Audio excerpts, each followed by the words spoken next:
Alam nyo ba na may kabuti na tinatawag na dead man's fingers dahil para itong mga daliring lumalabas mula sa lupa?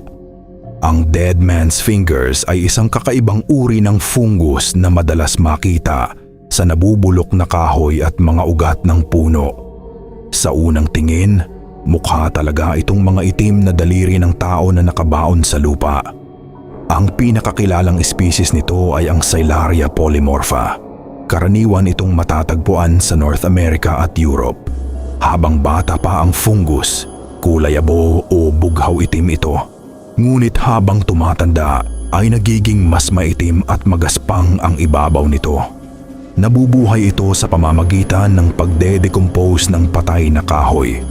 Kahit nakakatakot ang itsura nito, mahalaga ang papel nito sa kalikasan dahil tumutulong itong mabulok at ma-recycle ang mga organikong material sa kagubatan. Dahil sa kakaibang hugis nito, maraming tao ang napapahinto kapag nakita nila ito sa kakahuyan, sa malayo, para talaga itong mga daliring sumusulpot mula sa ilalim ng lupa. Pero ang tanong, kung maglalakad ka sa isang tahimik na gubat at makita mo itong nakausli sa lupa, maiisip mo agad kayang kabuti lang ito o may ibang bagay na papasok sa isip mo?